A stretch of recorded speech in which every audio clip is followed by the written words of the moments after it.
Mr. Ambassador, thank you very much for agreeing to talk to Diplomatic Connections.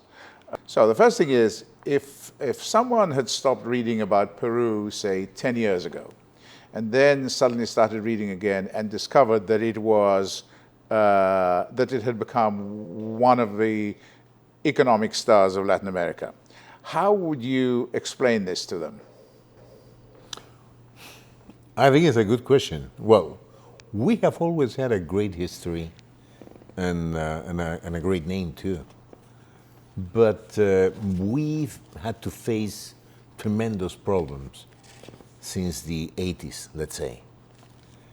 And we finally decided to put our house in order with democracy, with respect and promotion of human rights, but at the same time with a view of efficiency.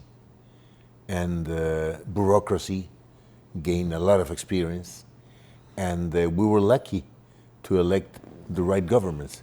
So with the right people in the right positions, and with the compromise of the country as a whole, we were able to succeed. And we're living a new era of prosperity, which presents new challenges, but also opens new opportunities. In fact, the last year has been something of a pause in your rapid expansion. I mean, you know, your growth rate is now 5%. I mean, there are lots of countries in Europe, and indeed the United States, that would like to say that their growth rate is down to 5%. But what is actually happening at the moment?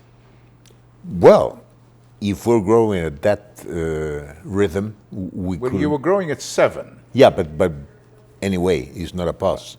This is still a very meaningful percentage, an extremely meaningful Absolutely. percentage in terms of the Western world, and especially in the context of the Western Hemisphere. So, but nobody on this planet can keep the same level of growth every year. And we will see what is going to happen at the end of 2013. The year has not finished yet. And anyway, my guess is that our numbers will still be impressive. But if you had to use one word to explain this, I would say decline, but anyway, this change, would that word be China? I don't think so. It's probably due to the structural problems of the world economy. Right. To prices of minerals all over the world, and to many other things that the whole world has to face. China is one of them, but not the only one. And when you grow, you also face new crises precisely related to the growth you're having. So, but that hasn't been the case. We're in a good track. But we have some other problems, we can talk about them later, which are to some extent related to economy, but are more of a social basis. Yes, we'll get to that in a minute. But China is your main, as far as minerals are concerned, China is your main customer, is it not? As far as minerals, yes. Well, because also in the very important mine projects in Peru are owned by them. I see. But yes, in terms of mines, yes.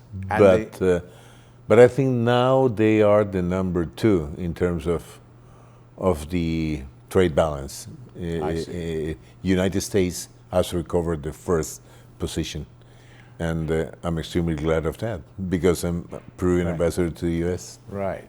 Well, we'll also cover bilaterals in a minute, but you were talking about, I imagine you're talking about the creation of social imbalance through the fact that, you know, you've got a growing middle class, but at the same time, you know, the growing middle class is mostly a urban coastal middle class, whereas the interior of the country still has problems. That happens in many countries, and precisely today, in a very important Peruvian magazine, Caretas, Right. I've written an article related to that issue, and is about a film which has been produced by former Secretary of Labor Robert Reich, in which he points out that inequality is the real tragedy of the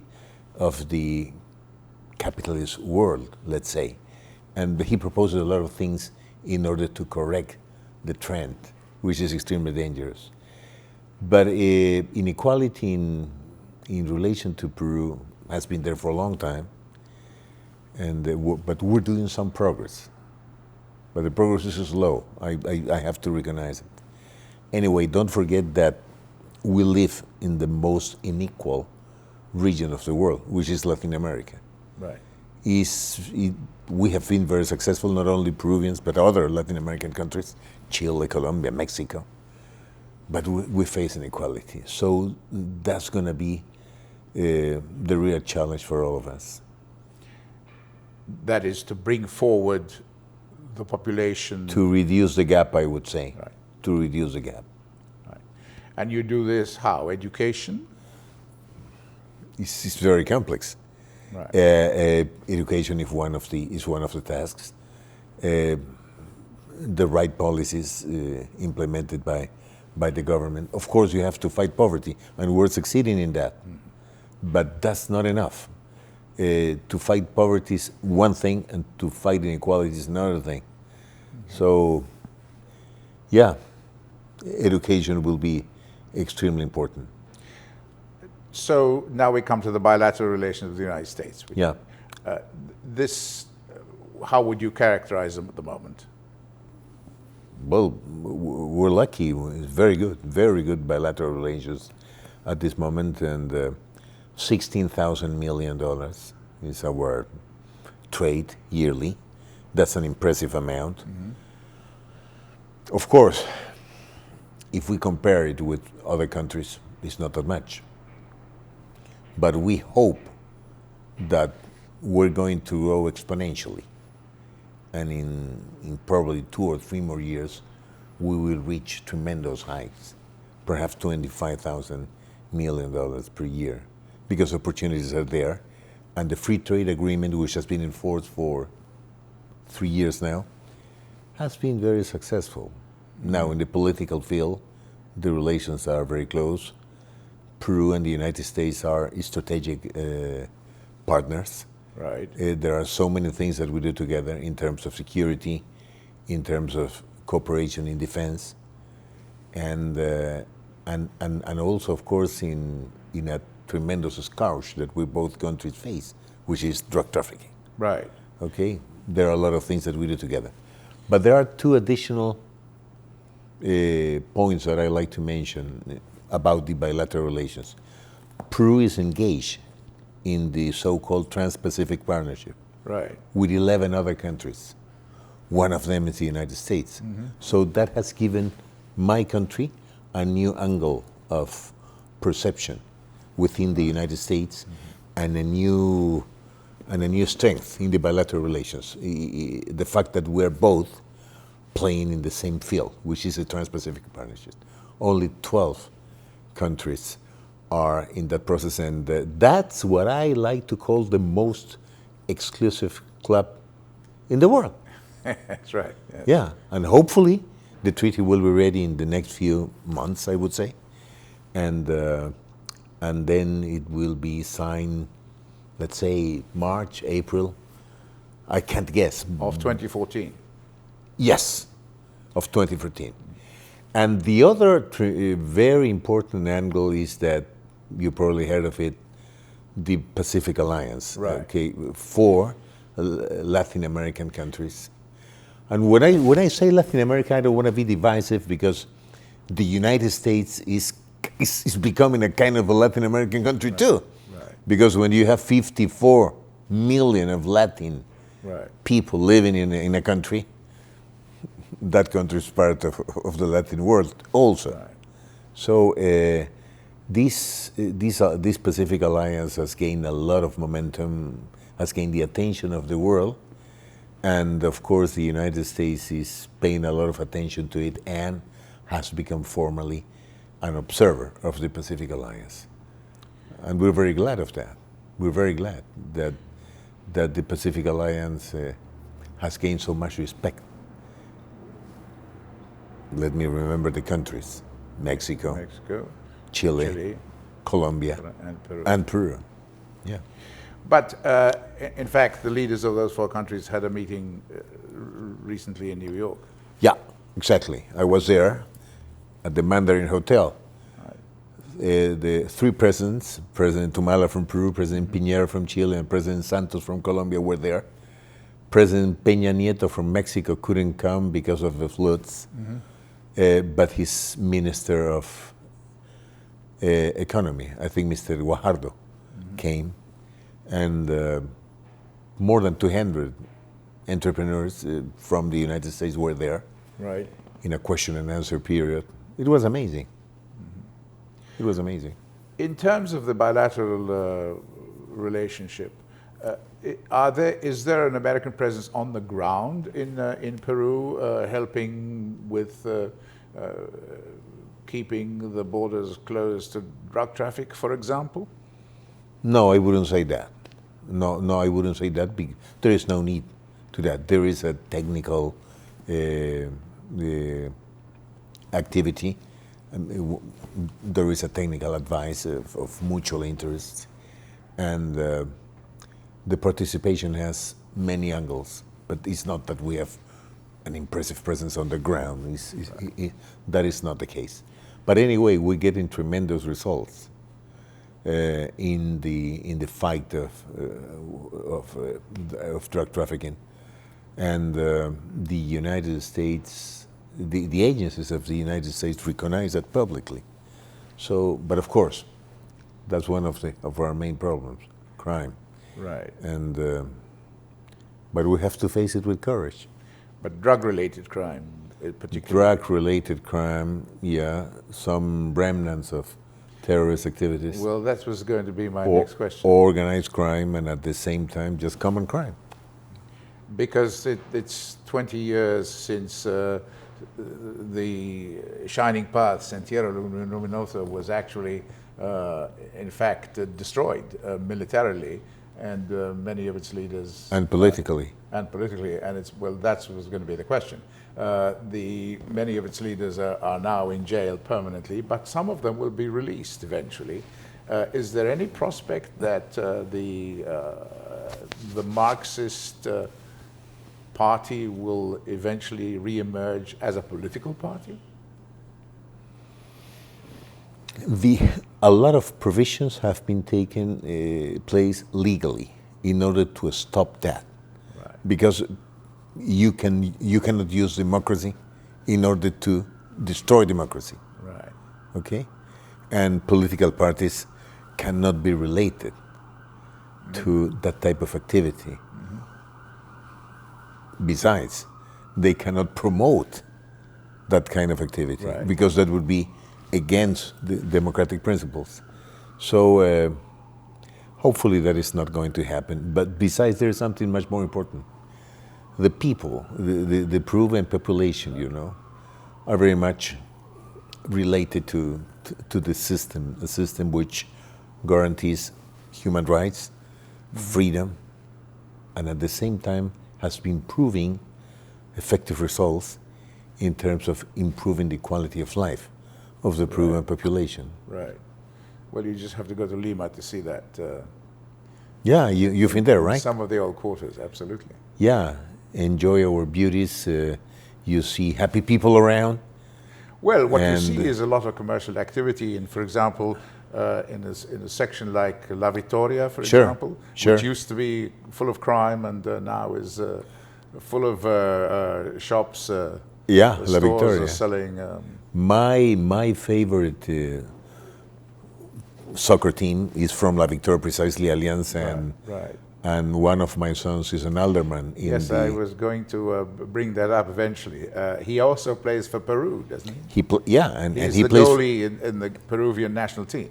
Not now, because he was hurt in one of his knees, but he's the goalie in that team from La Victoria, which is the most popular in Peru, Alianza. And he's your younger son? He's my youngest son, yeah. I see. And have you ever watched him play in a national game? In Yes. an international game? Oh yes, many times. National, international, in Europe, yeah. I wouldn't advise you to have a son playing soccer or anything like that. No. I Why wouldn't is advise- that? Because you suffer. I see. Because you suffer, yeah. And especially if your son is a goalie. Right, absolutely. But he's a hard-working guy. Yeah. The other thing I wanted to ask you about bilateralism is there is another bilateral relationship in a way, and that's a cultural one with Spain. Yeah. To what extent is that an influential relationship with you, with Peruvians?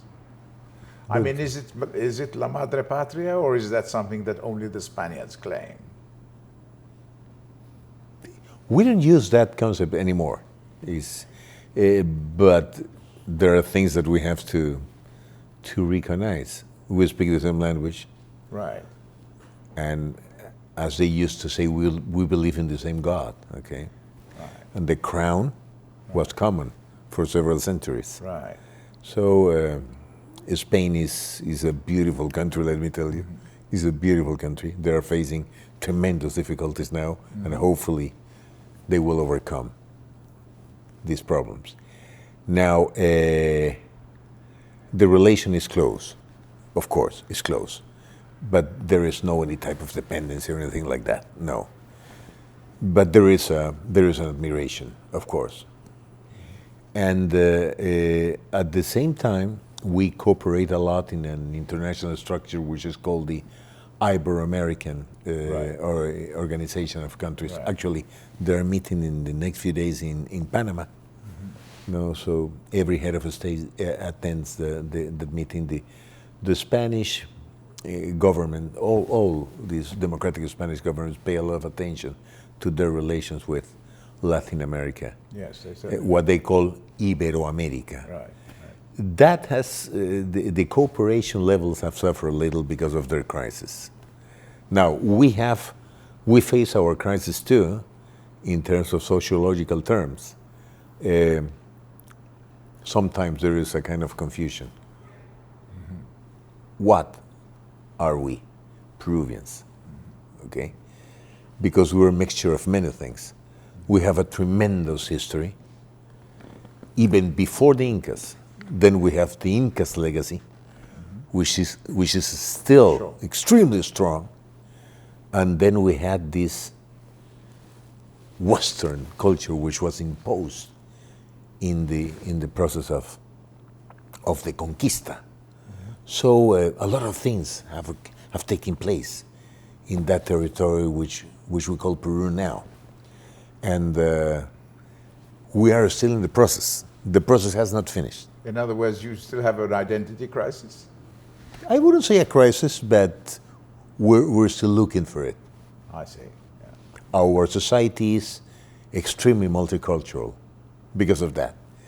But that gives us strength also, And this is reflected in your writers, for example? magnificently. Yes, right. Magnificently. Well, you're probably speaking about Vargas Llosa. I am, yeah. But he's an extremely urban writer. Right.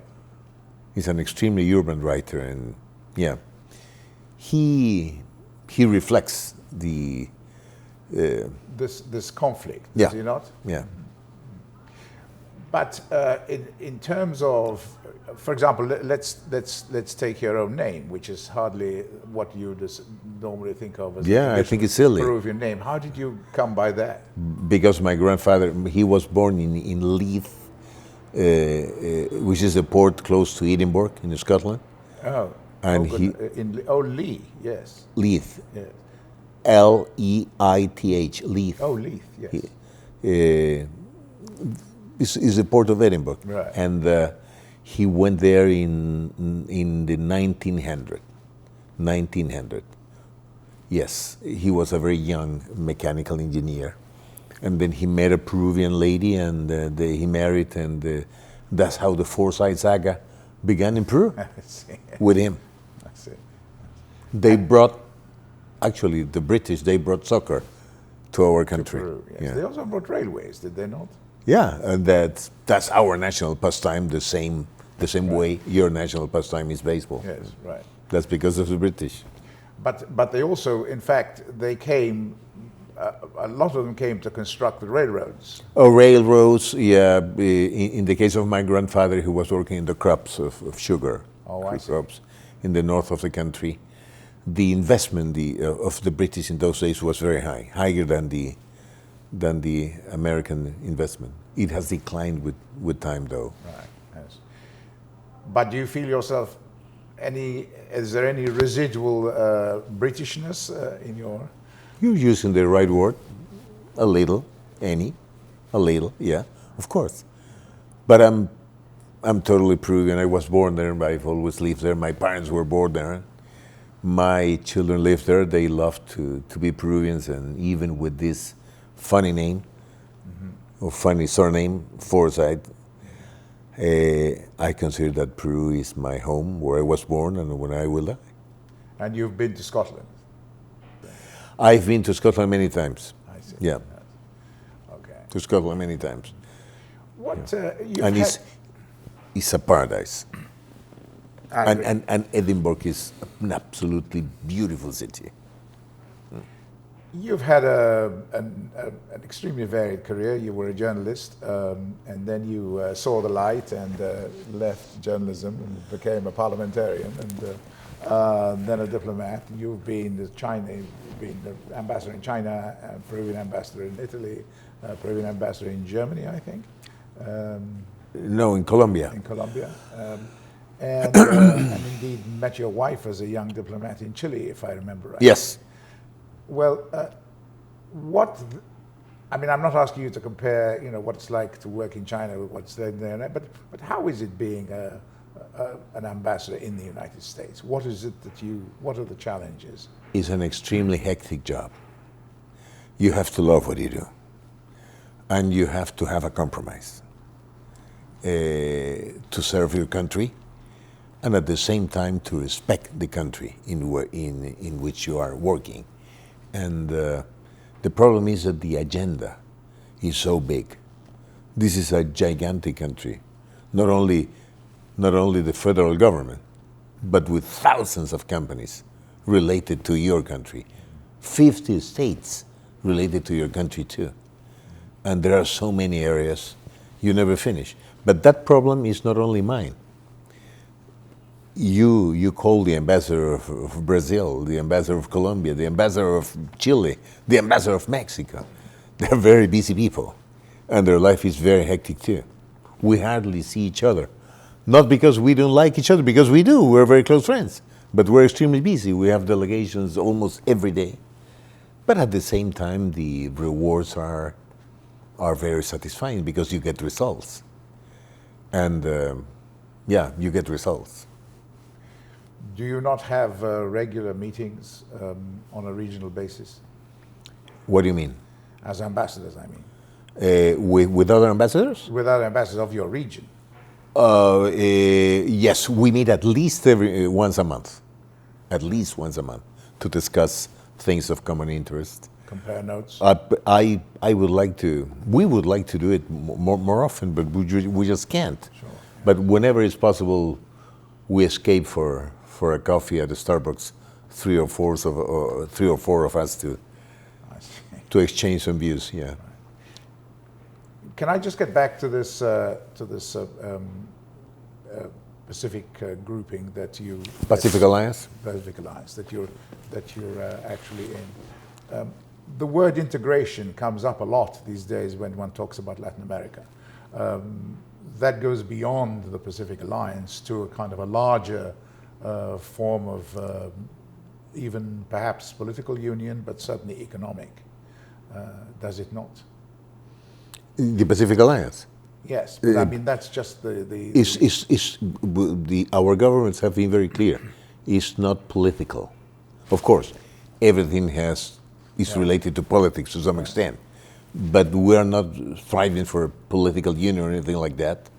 We are working together in order to coordinate our strategies for development.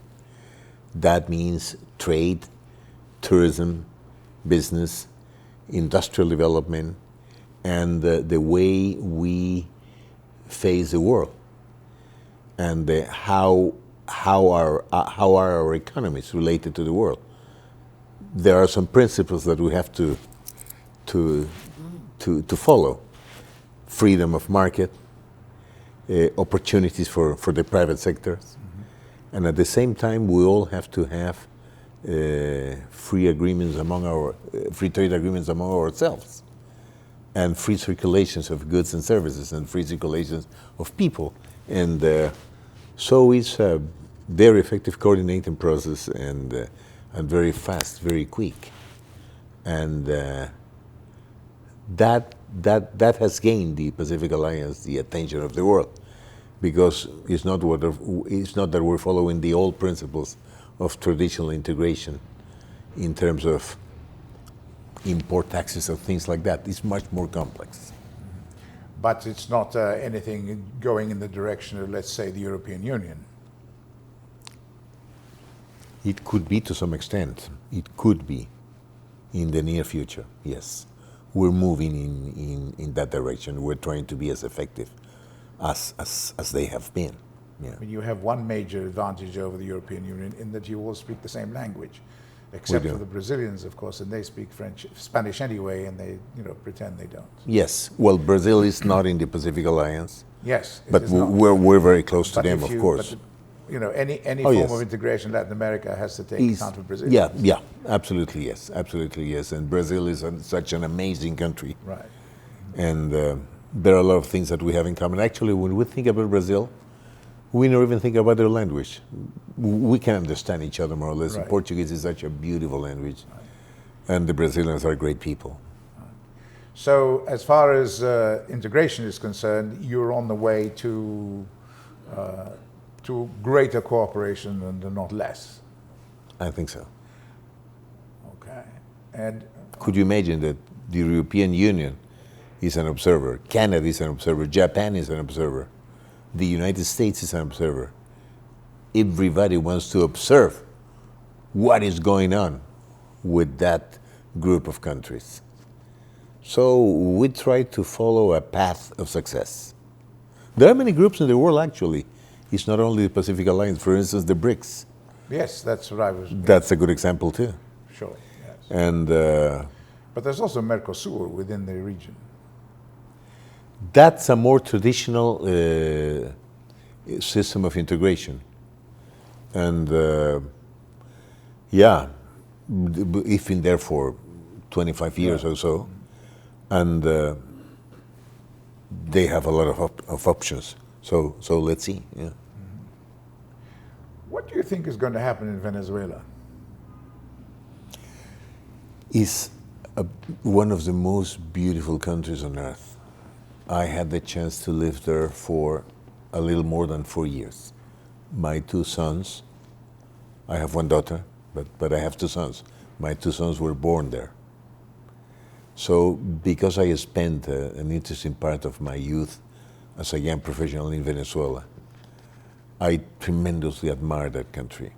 And I wish them the best. It's so beautiful. And I'm positive that they have a great future.